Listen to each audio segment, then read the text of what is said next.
Argentina में रहने वाले एक आदमी की जिंदगी पूरी तरह पलट गई जब उसके दो बच्चे अचानक एक दिन गुमशुदा हो गए और उन बच्चों को ढूंढने की कोशिश में वह एक ऐसे राज तक पहुंचा जिसके लिए वह तैयार नहीं था। यही कहानी 2013 की फिल्म सेवन फ्लोर में दिखाई गई है। अर्जेंटीना के ब्रूनो आयरेस शहर में सेबेस्टियन नाम का एक तलाकशुदा आदमी अपनी वकालत के करियर में कामयाबी एंजॉय कर रहा था और अपनी बहन गैब्रिएला को उसके ऑब्सेसिव एक्स बॉयफ्रेंड से दूर रखने की कोशिश कर रहा था। सेबेस्टियन एक ऐसा आदमी है जो दूसरों की ना तो परवाह करता है और ना ही उनकी इज्जत। उसे सिर्फ अपने काम और बच्चों की परवाह थी, जिसे संभालने के लिए कई बार उसकी एक्स वाइफ डालिया उनके घर आया करती है। डालिया हमेशा से इस बात से नाराज़ रही है कि सेबेस्टियन ऐसे सरकारी लोगों के लिए वकालत करता है जो गुनहगारों से कम नहीं है, पर सेबेस्टियन के लिए वो गुनहगार सिर्फ उसके क्लाइंट्स है, उससे ज़्यादा कुछ नहीं। डालिया अपने बच्चों की कस्टडी लेकर उन्हें स्पेन ले जाना चाहती थी, पर सेबेस्टियन इसके लिए तैयार नहीं था क्योंकि वह अपने बच्चों से अलग नहीं होना चाहता था। कुछ देर इसी बारे में बात करने के बाद डालिया ऑफिस की ओर बढ़ी और बच्चों को स्कूल पहुंचाने के लिए सेबेस्टियन उन्हें अपने साथ ले जाने लगा। बच्चों की जिद की वजह से सेबेस्टियन ने उन्हें सीढ़ियों के रास्ते 7वीं मंजिल से नीचे जाने की इजाज़त दी, पर वह जब खुद लिफ्ट से नीचे गया तो एक बार के लिए लिफ्ट बीच रास्ते में रुक गई और नीचे पहुंचने पर उसे उसके बच्चे कहीं नजर नहीं आए। वह अपने बच्चों का इंतजार करता रहा, पर उसे पता चला कि वह दोनों अचानक गायब हो गए हैं। उसने अपने बेटे को फ़ोन पर कॉल किया, पर उसे कुछ भी नहीं पता चला और बिल्डिंग के सिक्योरिटी गार्ड मिगल का कहना था कि उसने बच्चों को नीचे आते नहीं देखा। वो बच्चे सेबेस्टियन को ना तो बिल्डिंग के अंदर नजर आए और ना ही बिल्डिंग के बाहर, इसलिए वह बिल्डिंग में रहने वाले हर इंसान से उनके बारे में पूछता रहा। घंटों तक वह बिल्डिंग के हर एक कोने में उन्हें ढूंढता रहा, पर जल्दी उसे एहसास हुआ कि बच्चे उसके साथ कोई खेल नहीं खेल रहे हैं और वह दोनों सचमुच गुमशुदा हो चुके हैं। इस बीच सेबेस्टियन को कोर्ट से उसके साथी रूबियो के कॉल्स आते रहे, पर वह रूबियो को अपनी देर होने की वजह समझा नहीं पाया। बिल्डिंग में रहने वाली एक औरत ने बताया कि उसने बच्चों को सीढ़ियों पर भागते हुए देखा था, पर वह नहीं जानती कि वह कहाँ है। सेबेस्टियन तीसरी मंजिल पर रहने वाले इंस्पेक्टर रोजल के पास गया, जिसका कहना था कि शायद बच्चे अकेले स्कूल चले गए होंगे, पर स्कूल में बात करने पर सेबेस्टियन को बताया गया कि बच्चे अब वहां आए नहीं हैं। रोजल ने अपने पुलिस स्टेशन में बच्चों को ढूंढने के ऑर्डर्स दे दिए, पर सेबेस्टियन हाथ पे हाथ धरे इंतजार नहीं कर सकता था, इसलिए उसने छानबीन जारी रखी। कुछ देर बाद रोजल ने उसे अपने पास बुलाया और कहा कि उसे पैसे का इंतजाम करके रखना चाहिए क्योंकि यह एक किडनैपिंग भी हो सकती है।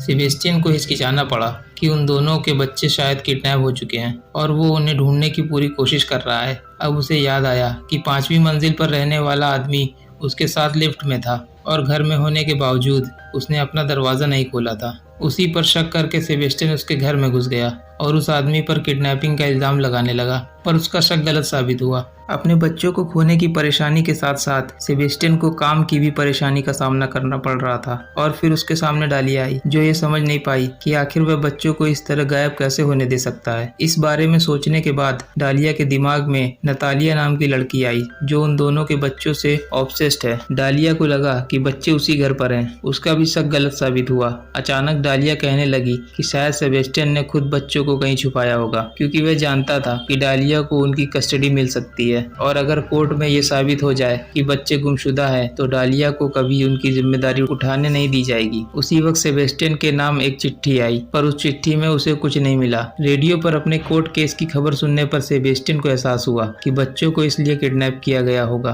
क्योंकि किडनैप पर सेबेस्टियन को केस की सुनवाई में पहुंचने में रोकना चाहता है और बिना किसी हिचकिचाहट सेबेस्टियन ने कह दिया कि वह सुनवाई के लिए नहीं आएगा और केस हारने के लिए वह तैयार हो गया। उसे लगा कि यह काम उसके दुश्मन वकील का होगा, पर यह शक भी गलत साबित हुआ। सेबेस्टियन और डालिया समझ नहीं पाए कि आखिर अब वह बच्चों को ढूंढेंगे कैसे। तब रोजल ने उन्हें बताया कि बिल्डिंग में रहने वाला एक आदमी फ्रांस में बच्चों को अगवा करने के मामले में जेल की सजा काट चुका है, पर ना तो उस आदमी के घर में बच्चे थे और ना ही वह आदमी खुद उस घर में था। सेबेस्टियन को मिगल पर शक होने लगा क्योंकि सिर्फ वही लिफ्ट के साथ छेड़छाड़ कर सकता है, इसलिए वह मिगल से पूछताछ करने लगा, पर मिगल ने बताया कि वह शुरुआत से ही सेबेस्टियन के साथ था, इसलिए वह बच्चों को किडनैप नहीं कर सकता। सेबेस्टियन ने रूबियो से कहा कि उसे रोजल की इंफॉर्मेशन निकालनी होगी क्योंकि वो भी इन सब का हिस्सा हो सकता है, पर किसी और से ज्यादा सेबेस्टियन खुद को जिम्मेदार मान रहा था क्योंकि उसने काम के अलावा किसी और चीज पर ध्यान नहीं दिया और डालिया की दोस्त मार्सेला के साथ एक अफेयर भी रखा था। उसने हर एक चीज के लिए डालिया से माफी मांगी और अपनी बहन गैब्रियल को भी बच्चे की किडनैपिंग के बारे में बता दिया। गैब्रिएला का कहना था कि ये काम उसके एक्स बॉयफ्रेंड अल्बर्ट का हो सकता है, जिससे सेबेस्टियन गैब्रियल को दूर रखने की कोशिश कर रहा है। पर सेबेस्टियन का मानना था कि अल्बर्ट तो इतना स्मार्ट है ही नहीं कि उनके बच्चों को अगवा कर सके। उसी वक्त रूबियो ने बताया कि रोजल पर किसी के कत्ल का इल्जाम है, जिसका मतलब ये है कि वह दूध का धुला नहीं है। और सेबेस्टियन ये सुनते ही रोजल से पूछताछ करने निकल पड़ा।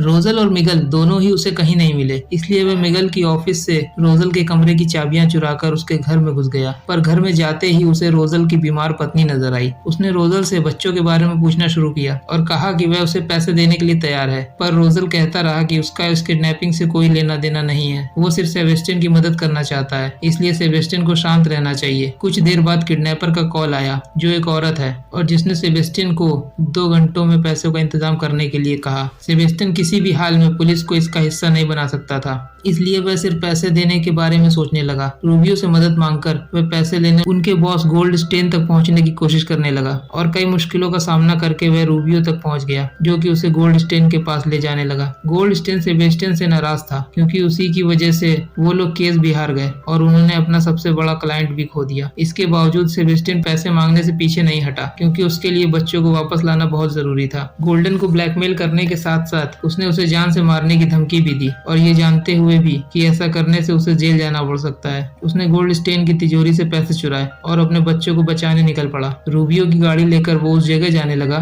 जहाँ किडनैपर ने उसे बुलाया था। किडनैपर को कॉल करने पर सेबेस्टियन अपनी बेटी से बात कर पाया और उस जगह पहुंचा जहाँ उसे पैसे छोड़ने थे। पैसे छोड़कर वह अपने बच्चों का इंतजार करता रहा। वहाँ सिर्फ एक अनजान लड़का पैसे लेने आया, और इससे पहले कि वह जान पाता कि बच्चे कहाँ हैं, उसका फोन बंद हो गया। पूरे शहर में बच्चों को ढूंढने के बाद जब वह घर लौट कर आया तो मिगल ने बताया कि बच्चे वापस आ गए हैं और इस वक्त लिया के साथ हैं। अपने बच्चों को सही सलामत देखकर और ये जानकर कि वह हमेशा से बिल्डिंग में ही थे, सेबेस्टियन अपने आंसू रोक नहीं पाया। और फिर बच्चों ने बताया कि एक अनजान औरत उन्हें अपने साथ ले गई थी, जिसका कहना था कि वह सेबेस्टियन की दोस्त है। उस औरत ने उन दोनों का ख्याल रखा और ये जानकर उसे राहत मिली। सेबेस्टियन अपनी टूटी हुई शादी को ठीक करने के बारे में सोचने लगा, इसलिए डालिया से माफी मांगकर उसने डालिया को घर लौटने के लिए कह दिया। पर डालिया उस वक्त सिर्फ अपने बच्चों के साथ स्पेन जाना चाहती थी, क्योंकि जो कुछ हुआ इसके बाद बच्चों का उस देश में रहना ठीक नहीं होगा। बच्चों की भलाई के लिए सेबेस्टियन उसकी बात से सहमत हुआ और उसने उन्हें रोकने की कोशिश नहीं की। उसी वक्त पेपर्स पर साइन करके उसने बच्चों की कस्टडी डालिया को सौंप दी। बच्चों और डालिया को अलविदा कहकर सेबेस्टियन वापस अपने घर आ गया। पर जब वह घर बंद करके सीढ़ियों के रास्ते नीचे उतरने लगा तो एक घर का दरवाजा खुला देखकर वो उस घर में चला गया। उस घर में उसे वो औरत मिली